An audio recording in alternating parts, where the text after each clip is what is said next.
We stand this morning amidst a confluence of stories, a season offering all kinds of metaphors to carry us.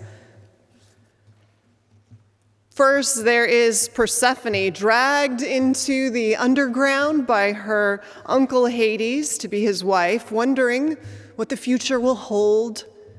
In Lynn Unger's imagined moment, the young maiden, sheltered up until now, wonders basic things like, will there be life with sun again, with friends and parents close enough to touch again?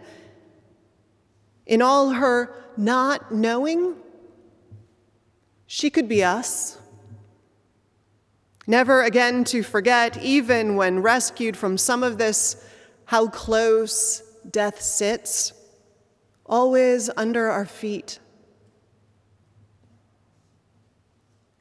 And then there's Moses and his people, liberated, it would seem, from so much past suffering, now on the other side of the sea of reeds, and just steps away, they thought, from an eternity in the promised land, or so they thought, instead finding themselves in a desert place, wandering. Their duration in this place is not clear, taken day to day, not always the food you want available. The lines for manna are not long, but it's a redundant diet, like so much rice and beans in the larder. And there is the inconvenience, the hardship of doing without so much that they were used to. And all that grumbling at the leadership, rightly or wrongly. What's the joke? Why did the Israelites wander in the desert for 40 years? Because Moses refused to ask for directions. Indeed, some Moseses do refuse to ask for or take direction, and the people suffer as a result. Doubtless, too, some people, weakened of body long before this hard trek began, won't have the constitution to make it through. The people, most of them, will get to the promised land, but there will be a lot of desert crossing before they do. Then there are the Easter Christian traditions of this week, Holy Week, which began last Sunday with the story of Jesus' entry into Jerusalem. Years ago, I was in Merida, Mexico, during Semana Santa, or the start of it, on Palm Sunday, when people lined the streets along a certain path through the city, and there was a Jesus, a statue, almost life-size, complete with human hair, riding a burro with wheels that was pulled toward the church. And all along the way, people reenacting that day long ago, people tossing palm leaves on the ground before Jesus, like the carpet of cloaks we hear that they laid down in the description in the book of Luke. This statue of Jesus that day in Merida already looked haggard and worn from years, decades of being taken out on this annual journey, which seemed to me then as now oddly fitting. It never made sense to me, the uneasy joy of this man Jesus' entry into Jerusalem. After all, he at least knew what turning toward Jerusalem would mean. Take this cup from my lips, he prays on the Mount of Olives days later, but the cup remains. And in the end, the crowds that greet him at the gates that first day, well, they feel like they're hurrying and cheering him toward his cruel and final end. At least they always have to me. What follows this entry It's a week of poignant and significant moments, the turning over the tables of the money changers at the temple, a reminder of the Jesus who can get angry and impatient with our penchant to make and keep nothing as sacred. There are the days he spends teaching at the temple, healings, and Thursday night, the gathering, according to tradition, of his closest friends, those who share his ministry, those who will carry his ministry on after he's gone, gathers them in a Passover Seder led by their rabbi, a part of a formal commissioning of them into the ministry that awaits them, and part formal goodbye. The rest is the great unwinding, not a story for children, not the Easter of bunnies and bonnets, but the other Easter story, the one that begins with the betrayal of a friend, an arrest, an unfair trial and a false conviction, all to serve political ends, and then so much cruelty.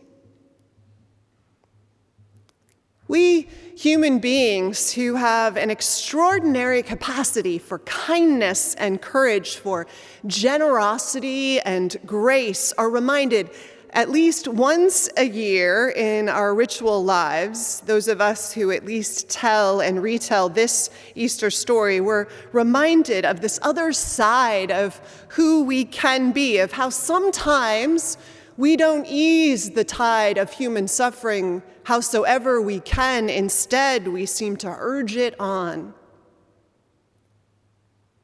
Perhaps mercifully, Jesus' life will end his misery at that point on Friday. For hours before, we are told the sun fails, almost in a kind of natural sympathy with what it's forced to witness.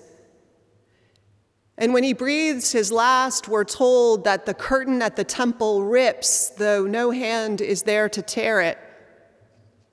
And it is finished, as they say.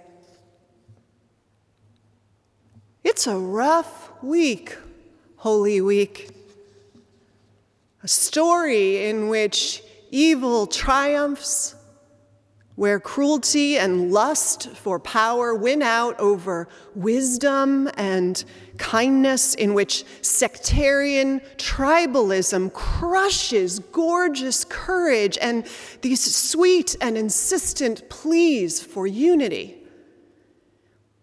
And it's a week in which one small band of people lose the person they love most in the world and would follow to the end of the earth. We who have heard the story before know that it doesn't actually end there. That's just Friday's portion of the week's story. We know of the amazing events to come. We know that by Sunday, today, loved ones will return to a tomb where Jesus' body has been temporarily placed because there wasn't time to bury it before the Sabbath began on Friday night. And they come there bringing spices and ointments to anoint the body, to prepare it, and they find it missing. The rock rolled back, this empty tomb, and we know that they will meet angels there who tell them that the body wasn't stolen, but it rose from the dead. And we know that other disciples will see or meet the risen Jesus, including the two who meet him on the road and eat a meal with him before recognizing who he is. And we know that they will soon know that death does not have the last word, that life going forward won't just be defined by evil or loss, by some inexplicable means. New hope awaits them, new life. But I realize I'm not there yet. I mean, that's the Easter, that last part, that's the Easter part of the story, right? But I'm not there yet. I'm a preacher on Easter morning, stuck in Holy Week times.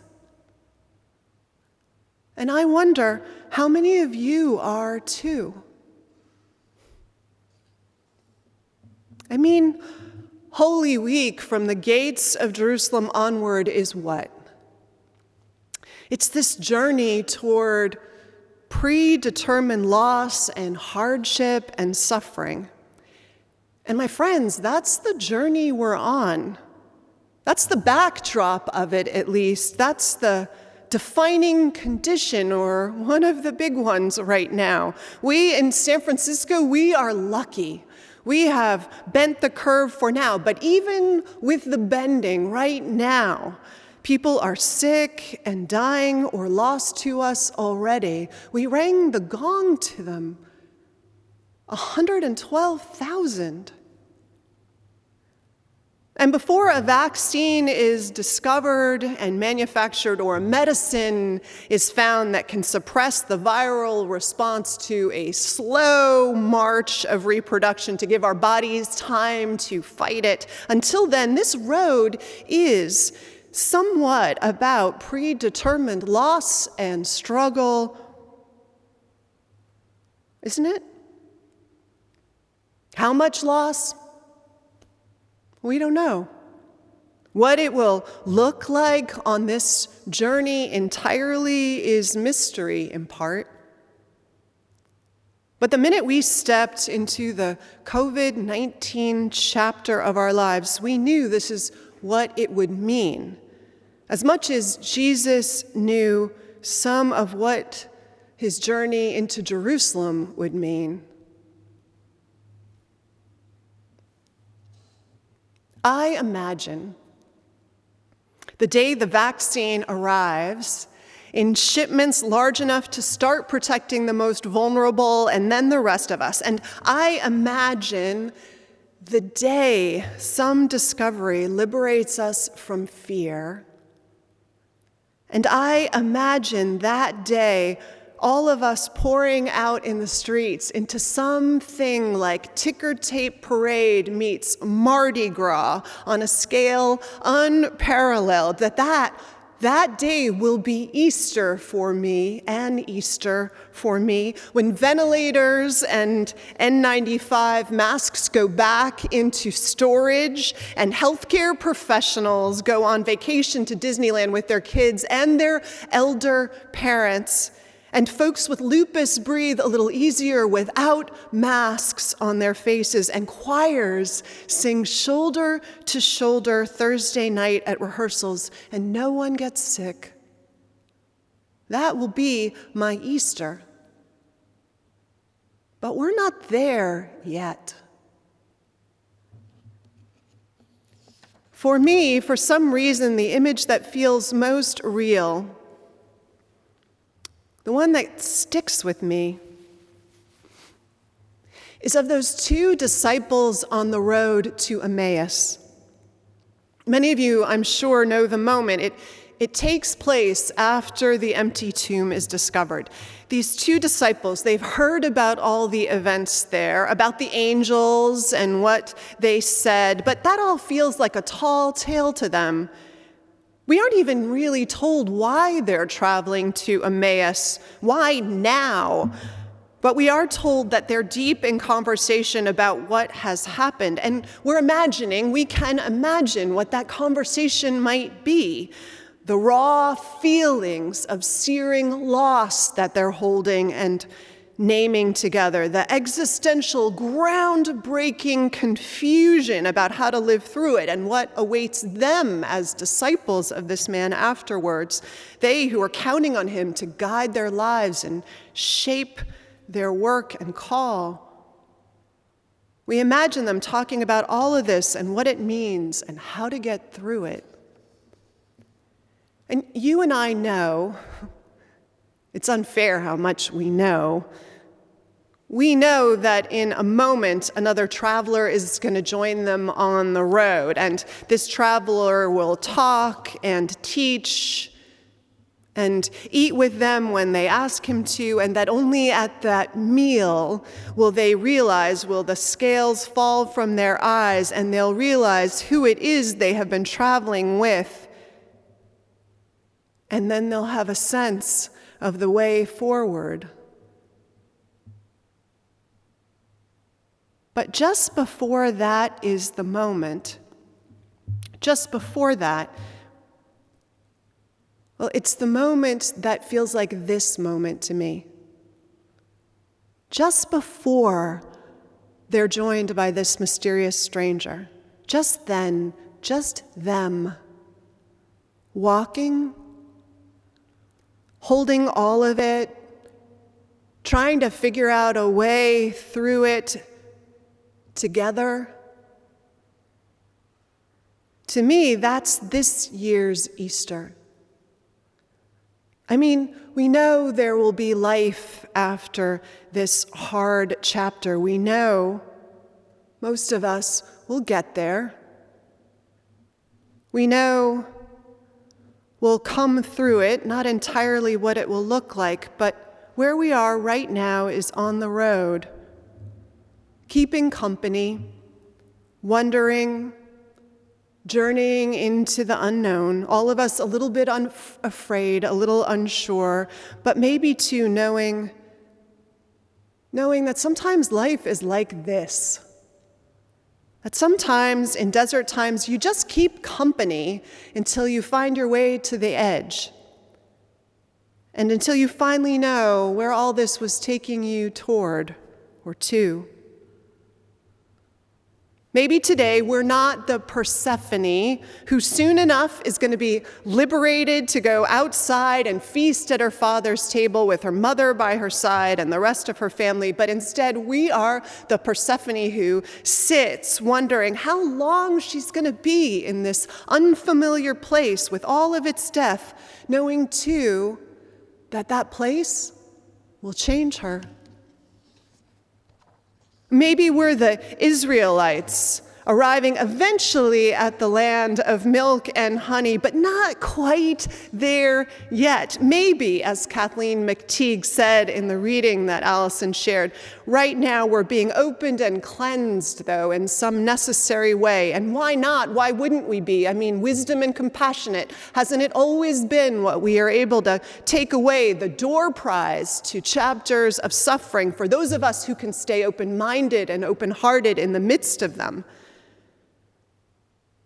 And it's certainly true that a lot falls away in Holy Week times, in Hades, in the desert, by the tomb.